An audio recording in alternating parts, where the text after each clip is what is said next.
안녕하세요. 최현정입니다.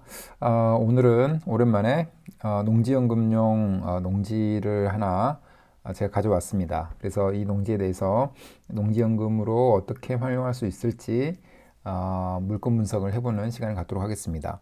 이 물건은 지금까지 제가 소개시켜 드린 물건들 중에서 가장 가격적으로 메리트가 있는, 가격적으로 장점이 있는 그런 농지라고 생각이 듭니다.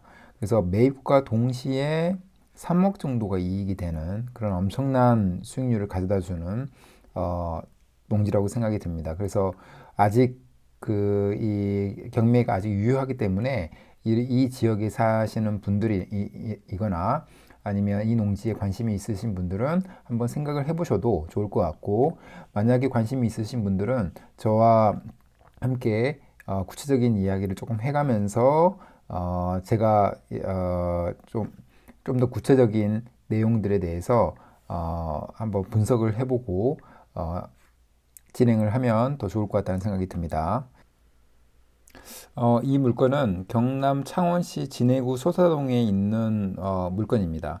그래서 지금 보면은 3월 26일에 오차로 입찰을 하기 때문에 지금도 가능한 물건이라고 보시면 될 것 같고, 지금까지 4차례에 걸쳐서 유찰이 된 이런 물건입니다. 540평 정도의 물건이고 답인 물건입니다. 그리고 감정가가 6억 정도인데 최저가가 감정가의 40% 정도인 2억 4,800 정도로 떨어져 있는, 너무나 반대로 말씀드리면 지금 60%까지, 감정가의 60%까지 떨어진 이런 물건이라고 보시면 됩니다. 그리고 가장 중요한 거는, 제가 가장 강조하고 싶은 부분은 바로 이 최저가가 2억 4,800 정도인데 공시지가를 확인해 보면 3억 7,400 정도입니다. 그러니까 이 물건은 공시지가가 최저가 대비해서 그러니까 최저가가 공시지가 대비해서 1억 한 2천 정도, 2천 이상 정도씩이나 이렇게 낮은 그런 물건이라고 생각이 듭니다. 그래서 우리가 일반적으로 농지연금으로 농지를 던질 때는 공시지가의 100% 또는 감정가의 90%로 이렇게 선택을 할 수가 있는데, 감정가는 보통 공시지가의 1.6배에서 1.8배가 되기 때문에 감정가의 90%를 던진다고 해도 이 물건 같은 경우에는 굉장히 좋은, 가격적으로 메리트가 있는 물건이라고 생각이 듭니다. 그리고 제가 한번 이 물건을 전체적으로 쭉 봤을 때 왜 이렇게 많이 유찰이 됐나라고 생각을 해보면, 크게는 특별한 원인은 찾지는 못했지만 아마도 개발 관점에서 장점이 없기 때문이라고 생각이 듭니다. 그 이유는 바로 이 농지가 하천구역에 있는 농지입니다. 그래서 이런 것 때문에 개발 어떤 가능성이 없다. 그리고 약간 못생긴 땅, 그러니까 이제 반듯반듯한 땅이 아니라 약간 삐죽삐죽한 이런 땅이기 때문에 그런 점 때문에 유찰이 되지 않았나라는 생각이 듭니다. 그러나 이런 부분은 사실 농지연금용으로는 전혀 문제가 없는 그런 농지입니다. 저는 반대로 이런 농지를 찾아야 된다고 생각을 합니다. 왜냐하면 우리의 목적은 뚜렷하기 때문에, 농지연금이 우리의 목적이기 때문에 이런 땅, 이런 토지를 찾아야 굉장히 싸게 우리가 농지를 매입할 수가 있는 겁니다. 누구나 좋아하고 정말 반듯반듯하고 개발 가능성도 있는 농지는 이렇게 싸게 유찰이 될 때까지 기다려주지가 않습니다. 그래서 우리는 농지연금용이라는 명확한 목표를 가지고 있기 때문에 이런 땅들을, 이런 하자가 있다고 얘기할 수 있는 이런 농지를 바로 찾아야 수익을 극대화할 수 있는 장점이 있는 겁니다. 그래서 우리가 일반적으로 감정가의 90% 정도를 우리가 농지연금으로 선택을 하는데, 6억의 90%는 5억 4천 정도가 되기 때문에 5억 4천의 담보 가치를 갖는다고 볼 수 있습니다. 그런데 우리가 최저가가 2억 5천 정도 되기 때문에 약 한 3억 정도의 이득을 바로 우리가 매입과 동시에 볼 수 있는 그런 장점이 있는 겁니다. 그래서 그리고 어떤 수익률이나 가격에 대한 시뮬레이션을 제가 다음 영상에서 설명을 드릴 건데, 그 영상을 보시면 월 300만 원이 우리의 사실은 농지연금의 가장 큰 목표인데 월 300만 원은 사실 이 농지로 사실 끝났다고 봐도 됩니다. 우리가 6년 또는 7년을 기다리게 되면은 이 농지의 연평균 4% 정도로 가격이 상승한다고 했을 때 월 300은 6에서 7년 정도만 기다리면은 이 농지로 끝난다고 볼 수도 있는 엄청나게 좋은 물건이라고 생각이 듭니다. 그리고 지금 농지연금용 농지를 분석을 해보면 일단은 입지에 대한 부분을 좀 분석을 해보도록 하겠습니다. 그래서 이렇게 파란색으로 표시된 부분이 우리가 보고 있는 농지고 이렇게 초록색으로 표시된 부분 이런 부분들이 어떤 농림 지역이라든가 자연 녹지 지역 이렇게 표시가 된다고 보시면 되는데 이렇게 노란색으로 표시된 지역이 일반 주거 지역 그 다음에 밑에도 있죠.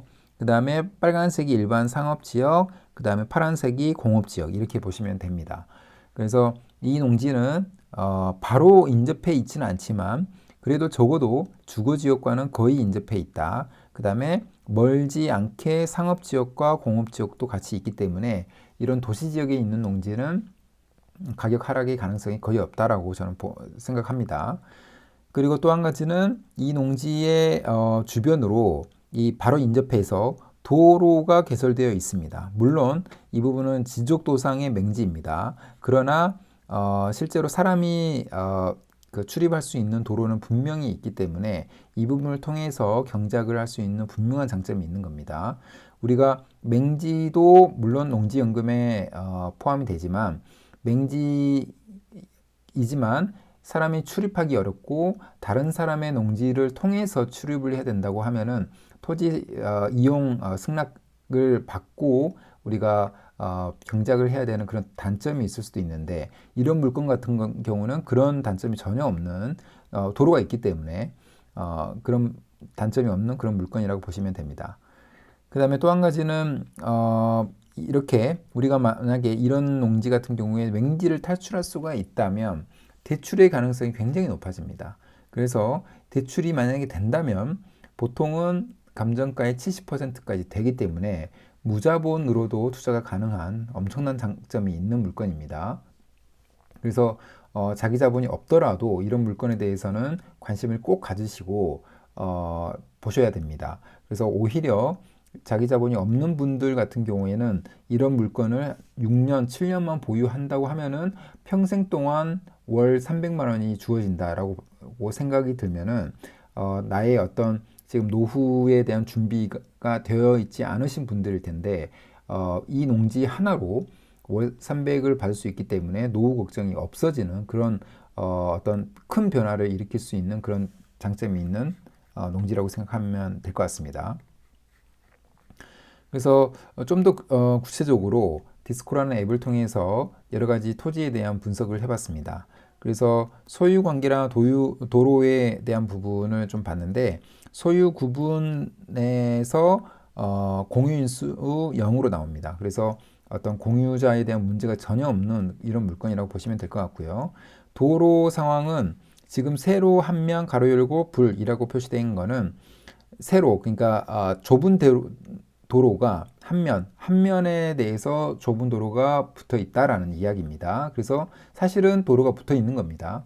그러나 가로 열고 불이라고 하는 거는 자동차가 드나들기는 어려울 정도로 좁은 도로다. 이렇게 보시면 되는데 어쨌든 그 경작을 하는 데는 전혀 문제가 없는 거고 이 부분이 보통은 이런 도로조차도 없는 맹지 같은 경우에는 대출이 잘 나오지 않지만 이런 물건 같은 경우에는 대출이 나올 가능성이 있기 때문에 그 부분도 충분히 확인을 해 보시면 좋을 것 같습니다. 그 다음에 토지 이용 계획에서 도시지역이고 자연녹지 지역입니다. 그래서 도시지역이라는 부분이 굉장히 중요한 거고 앞으로 보유하면서 이 토지의 가치는 계속 상승할 가능성이 크다라고 보시면 될 것 같습니다.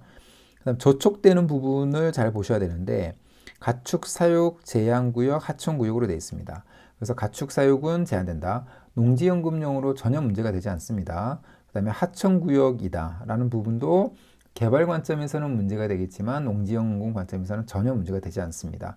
오히려 제가 아까 말씀드린 것처럼 이런 약간 저촉되는 부분이 있어야만 농지의 가격이 굉장히 낮게 나오기 때문에 이런 농지를 잡아야 우리의 목적인 농지연금용으로 활용하기에는 가장 좋은 겁니다. 공시지가를 보게 되면은 지금 평당가 기준으로 69만 4천 원 정도가 나오는데 이게 지금 10년 전에 비해서 약간 44% 정도가 올라가 있는 상태입니다. 그래서 평균적으로 연평균 4%로 계속해서 증가해 왔다. 가격이 이렇게 보시면 될 것 같고 앞으로도 이 가격 추세는 계속 될 걸로 생각이 듭니다. 아무도 모르겠지만 이 농지는 주변에 그 주거 지역이 있고 상업 지역이 있고 공업 지역이 있기 때문에 그렇지 않아도 농지는 굉장히 물가 상승률 플러스 1에서 2% 정도는 계속 상승을 하지만 이런 농지 같은 경우에는 그보다 더 크게 오를 가능성이 있다라고 저는 생각이 듭니다.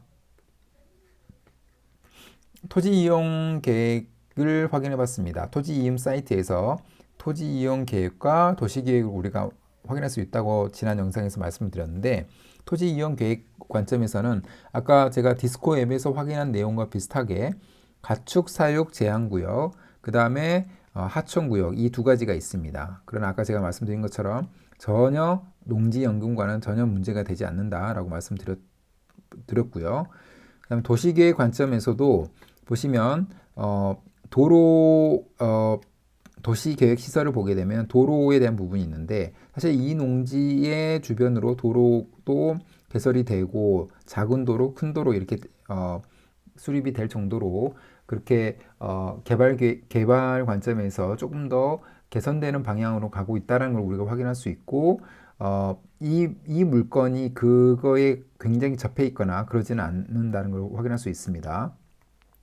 그 다음에 지구 단위 계획은 없습니다. 그래서 전적으로 보면은 우리가 농지연금용으로 이 농지를 활용하는 데는 전혀 문제가 없다. 이렇게 보면 될 것 같습니다. 그래서 오늘은 제가 지금까지 올린 영상들, 물건 분석 영상들 중에서 가장 가격적으로 메리트가 있는 이런 물건에 대해서 한번 소개를 시켜봤습니다.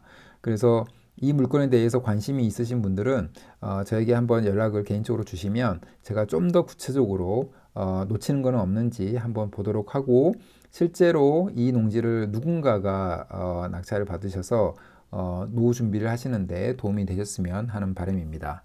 그래서 오늘 영상은 이것으로 마무리하겠습니다. 감사합니다.